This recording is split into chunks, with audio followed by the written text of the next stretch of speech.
샬롬. 설교를 들으시는 모든 분들께 하나님의 은혜가 충만하게 임하시기를 기원합니다. 아멘.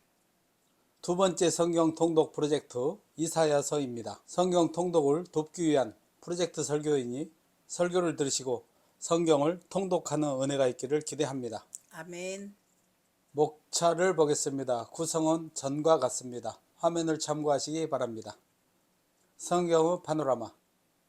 성경은 인생의 구원에 대한 특별 계시를 담은 책입니다. 66권으로 구성된 성경에서 각각의 전경들은 문학 양식과 내용의 소재와 범위, 기록 동기, 기본 주제와 관점 등이 모두 다릅니다. 그러나 다양한 측면에서 인간 구원의 진리를 조명한다는 근본 목적과 이들 각각이 모두 하나님에 의하여 영감으로 기록되었다는 그 기원에 있어서는 동일합니다. 성경의 기록과 버전은 화면을 참고하시기 바랍니다. 성경 66권의 분류도 화면을 참고하시기 바랍니다. 이사야서 관련 연대표를 보겠습니다. 화면을 참고하시기 바랍니다. 이사야서 개관.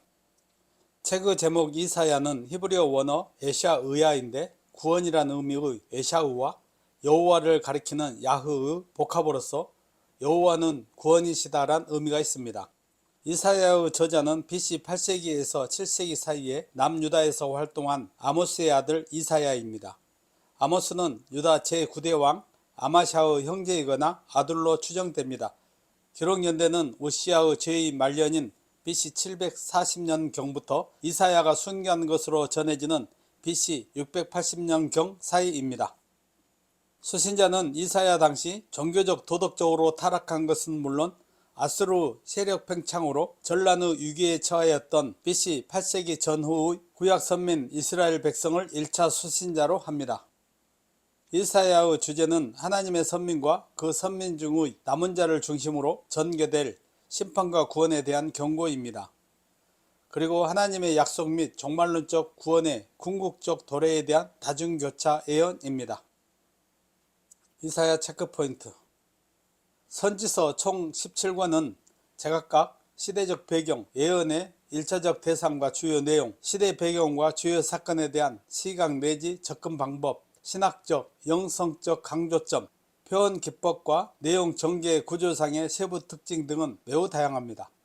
그러한 선지서들은 다음 세 가지 기본 주제를 다양한 측면에서 입체적으로 조망하고 있는 책들의 집합체입니다. 첫 번째, BC 586년의 예루살렘 함락과 바벨론 포수를 기점으로 짧게는 수년 후, 멀리는 예수시대 및 세상 끝날까지 심판과 회복이 교차할 역사 전개의 기본 패턴과 각 시대별 주요 대사건의 예고입니다.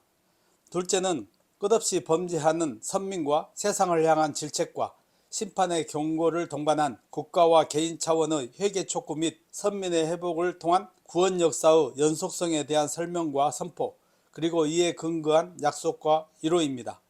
세 번째는 세상 끝날 여호와께서 의인과 악인을 영원히 가르시고 심판하신 후 전 우주적 갱신을 통하여 죄로 오염된 현 세상을 영원히 종결시키고 새 세상을 도래시키실 것이라는 원대한 종말론적 비전의 제시입니다.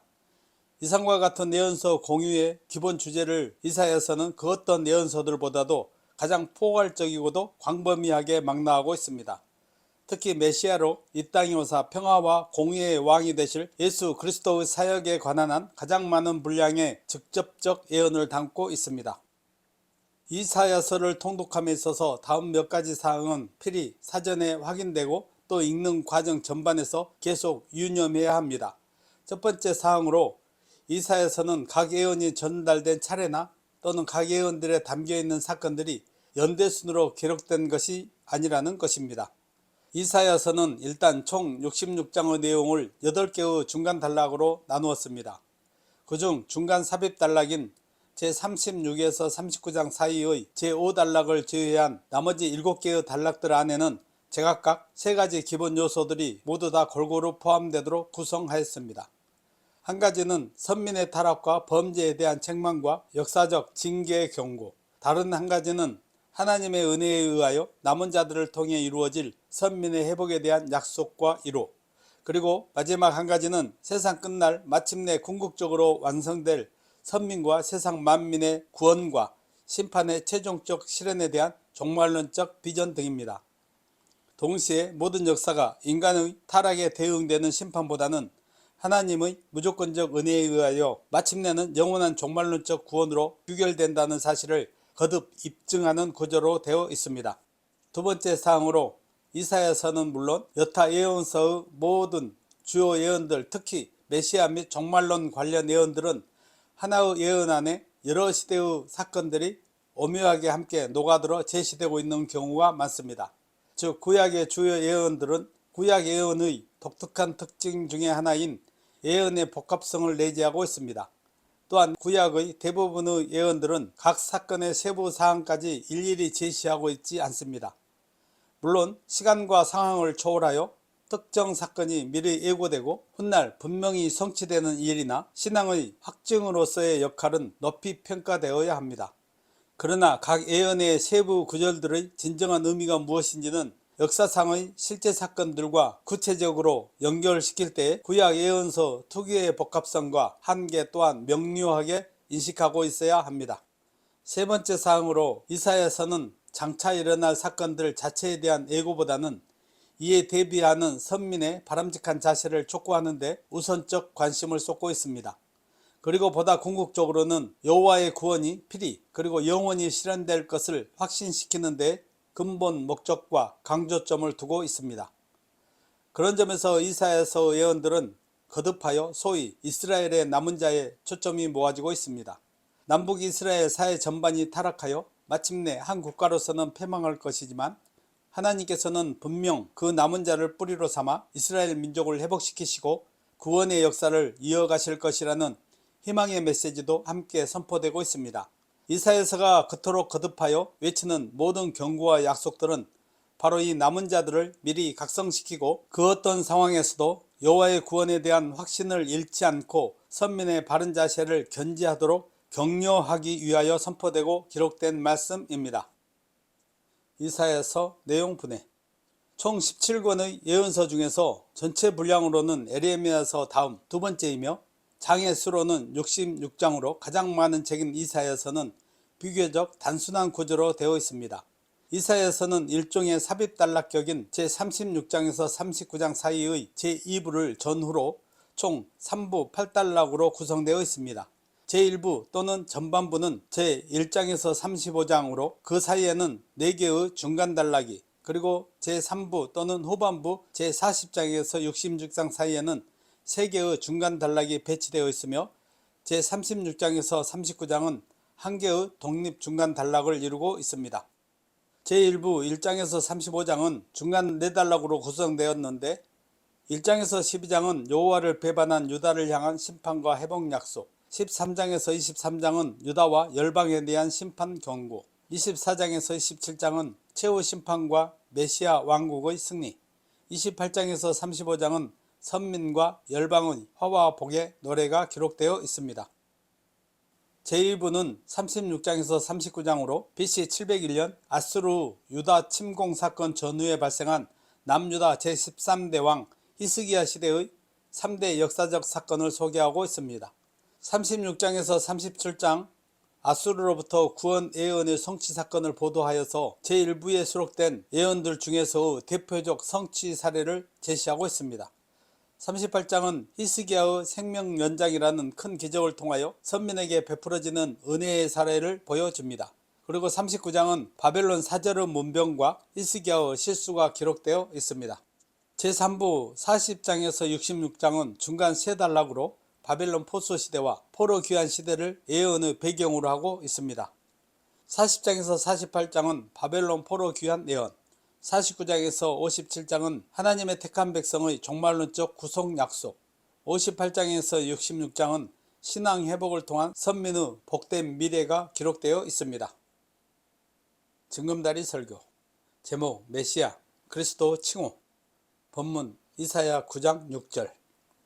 같이 한번 읽어보겠습니다. 이는 한 아기가 우리에게 낳고 한 아들을 우리에게 주신 바 되었는데 그의 어깨에는 정사를 메었고 그의 이름은 기묘자라, 모사라, 전능하신 하나님이라, 영존하시는 아버지라, 평강의 왕이라 할 것임이라. 아멘.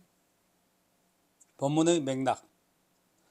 제7장에서 12장은 북이스라엘과 아랍연합군의 남유다 침공을 역사적 배경으로 한 1년의 연속된 내연을 기록하고 있는데, 그 내용에 따라 크게 제7장에서 8장, 9장 1절로 10장 4절, 10장 5절로 34절, 11장 1절로 12장 6절의 네 단락으로 구분합니다.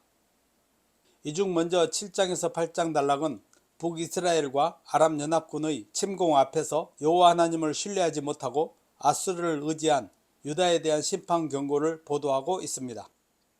그리고 그에 이어지는 9장 1절로 10장 4절 단락은 메시아의 탄생과 통치 및 북이스라엘에 대한 심판 예언을 보도하고 있습니다. 이러한 단락은 구약 메시아 예언의 정수라고 할 수 있는 본서 제49장에서 57장의 압축판이라고 할 만합니다. 하나님께서는 제7, 8장에서 하나님을 신뢰하지 못하여 아수르를 의지하는 유다를 향하여 흑암의 고통을 당하는 심판을 받게 될 것이라고 예언하였습니다. 이어진 제9장은 비록 국가로서 다윗 왕국은 범죄와 그에 대한 심판으로 흑암과 멸망에 처하게 하셨지만, 궁극적으로 다윗의 자손 가운데서 한 의로운 왕이신 메시아가 나게 하시고 하나님의 언약이 완성될 것임을 나타내셨습니다. 본문이 포함된 9장 1절로 7절 단락을 상술해보면 1, 2절은 흑암에 처하여 고통을 당하는 자들에게 빛이 비치게 될 것을 예언하고 있습니다. 이어 3절로 5절은 주께서 전쟁과 압제를 종식시키심으로 말미암아 당신의 나라에 속한 백성들에게 희락을 누리게 하실 것을 예언하고 있습니다. 다음으로 6, 7절은 이 모든 빛과 희락을 가져올 메시아의 탄생과 통치에 대하여 예언하고 있습니다. 본 단락의 예언은 문자적으로는 예수 그리스도께서 9장 1절에서 예언하고 있는 대로 갈릴리 땅에서 자라시고 그것을 본거지로 하여 복음 전파 사역을 하심으로, 그리고 이 어둠의 땅에 오셔서 죄인들을 위하여 구속 사역을 완수하시어 교회를 세우시고 통치하심으로 일단 성취되었습니다. 이는 성도들에게 택한 백성들의 연약함과 실패에도 불구하고 참된 평화와 안식의 영원한 나라를 허락하실 하나님에 대한 믿음과 소망을 줍니다. 아멘. 설교 본문의 포인트 및 적용. 6절은 7장 14절과 연관되는 것으로 메시아의 탄생을 가리키는데, 그 메시아에 대해서 한 아기요 한 아들이라는 표현을 사용하고 있습니다. 여기서 아기라는 표현은 오실 메시아가 완전한 인간으로 임하신다는 사실을 말해주고 있습니다. 이 메시아는 약속과 같이 다윗의 자손으로 오시는 온전한 사람입니다. 그리고 아들이라는 표현은 일반적인 사람의 아들을 의미하지 않고 하나님의 아들을 나타내는 것입니다. 즉, 태어나실 메시아가 신적 존재임을 가르쳐주고 있습니다. 다시 말하면 오실 메시아는 완전한 인간인 동시에 완전한 하나님으로 인성과 신성을 동시에 가지고 계시다는 말입니다. 적용을 해보겠습니다. 첫사람 아담의 범죄로 인해 죄가 세상에 들어온 이후 모든 인간은 첫사람 아담의 범죄를 물려받게 되어 죄의 권세 아래 붙잡히게 되었습니다. 그러한 인간을 죄로부터 구원하려면 죄가 없는 자가 죄인들을 위해 대신 형벌을 담당해야 합니다. 문제는 이 땅에서 태어난 인간이면 누구나 죄인이라는 사실입니다. 아멘. 그러므로 죄가 없는 인간으로 죄인의 죄악을 담당하기 위해서는 거룩하고 죄에서 떠나 계시며 약점투성이의 피조물이 아닌 바로 하늘의 하나님 스스로가 인간이 되시는 방법밖에 없었습니다. 즉, 오실 메시아는 인성과 신성을 동시에 갖추어야만 진정한 메시아, 완전한 구세주가 될 수 있었습니다. 그 조건을 만족시키실 수 있는 분은 단 한 분, 하나님이신 예수 그리스도시며, 그분이 인간의 육신을 입고 이 땅에 메시아로 오셨습니다. 아멘. 메시아 곧 그리스도의 이름 가운데 하나는 모사라고 했습니다. 모사란 상담자, 조언자, 가르치는 자를 뜻합니다. 성경에는 많은 모사들이 나옵니다. 그런데 모사들은 크게 두 가지로 나눌 수 있습니다. 악하고 어리석은 모사와 선하고 지혜로운 모사입니다. 선하고 지혜로운 모사와의 만남은 생명을 얻게 하지만 악하고 어리석은 모사와의 만남은 멸망에 이르게 할 수 있습니다. 그리하여 성경은 악하고 어리석은 모사와의 만남을 경계하고 있습니다. 예를 들어보면 노호보암은 솔로몬을 모셨던 지혜로운 노인들의 자문을 무시하고 함께 자란 젊은 친구들의 의견을 따라 백성의 요구를 철저히 무시하여 이스라엘은 남북으로 분열되었습니다. 이처럼 어떤 모사를 만났느냐는 인생에 있어서 매우 중요한 일입니다. 아멘. 적용을 해보겠습니다. 본절은 성도가 만나야 하는 지혜로운 모사, 좋은 모사가 메시아, 즉 예수 그리스도라는 사실을 가르쳐주고 있습니다. 그리스도는 태초에 하나님께서 만물과 인간에 대하여 계획을 세우실 때 모든 일을 함께 의논하시고 계획하셨습니다. 그러므로 그리스도는 구체적으로 성도 개개인을 향한 하나님의 계획과 비밀까지도 알고 계십니다. 그리스도는 하나님의 모든 계획을 아심으로 성도들의 완전한 모사가 되십니다. 아멘. 그러므로 성도는 예수 그리스도께 자신의 인생을 의탁하는 진정 지혜로운 삶을 살아야 합니다. 아멘. 매일의 삶 가운데 우리의 인도자가 되시며 모사가 되시는 예수를 더욱 사랑하며 그를 더욱 의지하여 지혜롭고 복된 삶을 사는 성도들이 되시기를 바랍니다. 아멘. 본절은 메시아를 영존하시는 아버지라고 부르고 있습니다. 한 아기와 한 아들로 나실 분을 아버지로까지 부르고 있는데 아기와 아버지는 상호 연결은 되지만 같은 존재로는 불릴 수 없습니다. 그러나 그리스도는 아기와 아버지로 동시에 불리고 있습니다. 그리고 여기서 영존하시는 이란 수식어는 영원히 존재한다는 뜻입니다. 이는 그리스도께서 신성을 지니신 분이기에 가능한 표현입니다. 그리스도는 하나님의 아들이요 하나님의 본체이므로 그분이 영존하시는 것은 당연합니다. 그리스도는 비록 육체로는 죽음을 경험하셨지만 죽음을 이기고 부활하셨고 승리하여 하나님의 보좌 우편에서 영원히 존재하고 계십니다. 아멘. 적용을 해보겠습니다. 그리스도가 영존하시는 분으로 불리는 것은 당연하지만 아버지는 아무래도 성부께 붙여져야 어울리는 호칭입니다. 그리스도께서도 하나님을 아버지라고 부르시기는 하셨어도 자신에 대하여 아버지라고 지칭하신 일은 없습니다. 그러면 그리스도를 영존하신 아버지로 부르는 것은 잘못된 것일까요? 그렇지 않습니다. 아버지라는 말에는 여러 개념이 내포되어 있을 수 있지만 가장 주된 개념은 생명을 주시는 자라는 것입니다. 그리스도께서는 구속사역을 통하여 우리에게 새 생명을 주셨으므로 우리 성도들의 아버지가 될 수 있습니다. 아버지가 영존한다면 영존하시는 아버지가 주시는 생명 또한 영원한 생명이기에 그 자손들도 영존하는 것이 당연해집니다. 그러므로 예수님이 영존하신 아버지라는 사실은 성도들에게는 대단히 중요한 사실입니다.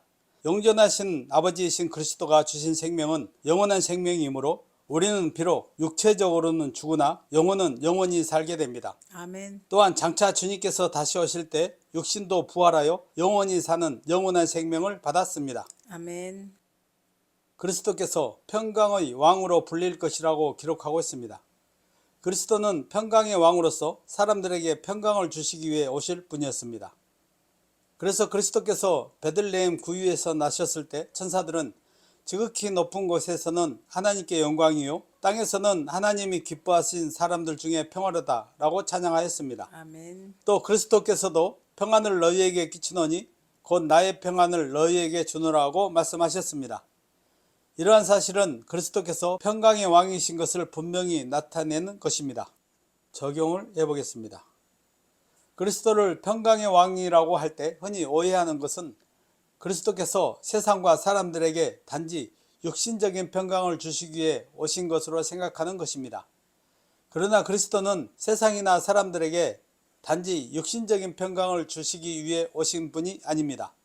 그분은 궁극적으로 사람의 심령에 평강을 주셨습니다. 아멘. 즉 죄에 매여 있던 인간들을 죄의 권세에서 해방하심으로 진정한 심령의 평안을 누리게 하신 것입니다. 아멘. 예수님께서 나의 평안을 너희에게 주노라고 말씀하신 것은 바로 그러한 평안을 의미하는 것입니다. 아멘. 죄 아래 매여 고통하며 죽음과 그 이후 하나님의 심판으로 인한 두려움에 갇혀있던 인간들을 죄에서 해방시키시고 하나님의 심판이 아닌 상급을 바라보며 죽음 앞에서도 담대할 수 있는 평강을 허락하신 것입니다. 아멘. 그러므로 성도는 십자가의 희생으로 말미암아 그러한 평강을 주신 예수 그리스도를 기억하고 감사하며 하나님을 진정으로 사랑하는 삶을 살아야 하겠습니다. 아멘. 이사야 교훈. 하나님은 열방 중에서 택하여 선민으로 삼으신 이스라엘이 타락하여 범죄하였을 때 그들을 향하여 책망하시고 경고하시며 또 그 경고대로 심판을 시행하셨습니다. 그것은 열방 중에서 구약 선민으로 택함을 받고 하나님의 율법을 받아 하나님에 대하여 알고 있었을 뿐만 아니라 하나님의 큰 은혜를 맛본 이스라엘이 타락하여 하나님으로부터 심판을 받아 먼저 북이스라엘이 BC 722년에 아수르에 의해서, 남유다도 BC 586년에 바벨론에 의해서 멸망한 것이 입증해 줍니다. 이는 절대 자존자요 우주 만물의 창조자이신 하나님께서 세우신 선악의 기준을 범하는 자는 그 누구를 막론하고 하나님의 공의의 심판을 피할 수 없으며, 그러한 공의의 심판은 결국 전인격적인 차원에서 생명과 축복의 단절 및 저주를 야기한다는 사실을 교훈해 줍니다. 아멘. 이사야서에는 비단 구약 선민 이스라엘에 대한 예언만이 아니라 온 우주와 세계 열방에 대한 예언도 함께 나옵니다. 즉 본서는 하나님께서 불의한 이 세상에 대하여 종말론적 심판을 시행하실 것과 역사 속에서 세계 열방들을 심판하실 것을 예언하고 있습니다. 이러한 예언이 가능할 수 있는 것은 여호와께서 온 우주 만물의 창조자로서 우주와 역사를 당신의 뜻대로 주관하실 수 있는 절대 주권을 가지고 계시기 때문입니다. 아멘. 하나님은 세계 열방에 대한 심판 예언을 그대로 성취하셨고, 하나님은 온 우주에 대한 종말론적 예언도 반드시 성취하실 것입니다. 아멘. 하나님은 전 우주의 창조자로서 절대 주권자이시므로 우리 인생 전 존재의 영생과 영벌을 결정하는 하나님의 진리를 각성하도록 교훈해 줍니다. 아멘. 여호와의 날은 구약 예언서에 보편적으로 나타나는 구약적 종말 사상을 반영하는 아주 중요한 신학적 개념으로 본서 기본 메시지의 하나입니다. 이 여호와의 날은 여호와께서 역사의 어느 한순간에 결정적으로 이 땅의 역사에 개입하시는 날을 의미합니다. 여호와의 날은 악인에게는 멸망의 심판이 주어지는 저주의 날이며, 동시에 의인 또는 회개하는 자에게는 구원과 축복의 날이라는 양면성을 갖습니다. 이러한 여호와의 날은 성경 가운데 거듭하여 예언되었고, 또한 역사 속에서 거듭하여 성취되었고, 대종말 때의 최후 심판을 통하여 최종 성취될 것입니다. 아멘. 우리는 이 여호와의 날 개념을 통하여 의인과 회개하는 자를 위한 새 세상이 필히 올 것을 기대하며 위로와 소망을 갖게 됩니다. 아멘. 동시에 여호와의 날은 하나님의 말씀에 순복하고 선을 행하는 자에게는 구원의 날인 바, 장차 최종적으로 도래할 여호와의 날을 바라보며 매 순간 악에서 떠나 의의 삶을 살아야 하겠다는 결단을 새롭게 하도록 교훈해 줍니다. 아멘. 이사야서 후반부인 제40장 이후에서 두드러지게 강조되는 사항은 택한 자의 구속입니다. 여기서 구속이란 하나님께서 자기 백성을 어떤 압박 상태에서 건져내는 것을 말합니다. 이 말을 구약 선민 이스라엘 백성들에게 적용시키면 그들을 바벨론 포수에서 해방시키는 것을 의미합니다. 이사야는 이러한 이스라엘의 구속을 위하여 하나님께서 한 종을 세우실 것을 예언하였습니다. 그는 바로 바사왕 고레스입니다. 하나님은 고레스를 나의 목자, 나의 기름받은 자로 부르셨습니다. 그런데 이사야는 하나님께서 그러한 고레스와는 본질적으로 구별되는 한 특이하고도 위대한 여호와의 종을 세우실 것을 예언하고 있습니다. 이 여호와의 종과 관련하여 예언하고 있는 부분을 소위 여호와의 종의 노래라고 부르는데, 본서에는 총 4편이 나옵니다. 이 4편의 여호와의 종의 노래들은 여호와의 종의 탄생과 소명, 품성과 권위, 사역 등에 대하여 노래하고 있습니다. 그리고 여호와께서 여호와의 종을 통하여 영적 이스라엘을 죄의 억압으로부터 구속하실 것을 예언하고 있는데, 이 한 특이한 여호와의 종이 바로 우리 주 예수 그리스도입니다. 실로 예수 그리스도는 죄가 없으심에도 불구하고 십자가에서 인류의 대속을 위한 순환을 당하심으로 말미암아 택한 자를 위한 구속을 성취하셨습니다. 아멘. 그리하여 하나님께 택함을 받고 그리스도의 십자가를 의지하는 자는 누구든지 구속의 은총을 입어 구원에 이를 수 있게 되었음을 교훈해 줍니다. 아멘. 에필로그. 이사야서는 여호와의 심판에 대한 경고와 회복과 구원의 약속들입니다. 이사야서 분량은 66장 80쪽 정도로 3시간 정도면 한번 읽을 수 있습니다. 설교를 들으시고 이사야서를 어렵지 않게 잘 읽을 수 있기를 바라고 성경을 통독할 수 있기를 기대합니다. 말씀을 정리하고 마치겠습니다. 여호와의 종으로 그리스도께서 이 땅에 오셔서 구속사역을 완수하기 전까지만 해도 뭇 인생은 하나님에 대하여 다 이방인과 같았습니다. 이사야의 예언대로 그리스도께서 오셔서 구속사역을 완수하심으로 상한 갈대와 꺼져가는 등불 같은 인생들에게 진리와 구원의 서광이 비치게 되었습니다. 아멘. 예수 그리스도를 믿는 모든 성도들은 여호와의 구원을 받았으므로 필히 그리고 영원히 참된 복락과 평안을 누리며 살게 될 것을 믿으시기 바랍니다. 아멘. 설교를 들으시고 성경을 읽으시는 모든 분들이 하나님의 은혜와 지혜와 말씀의 능력으로 충만하시길 주의 이름으로 간절히 축원합니다. 아멘. 아멘.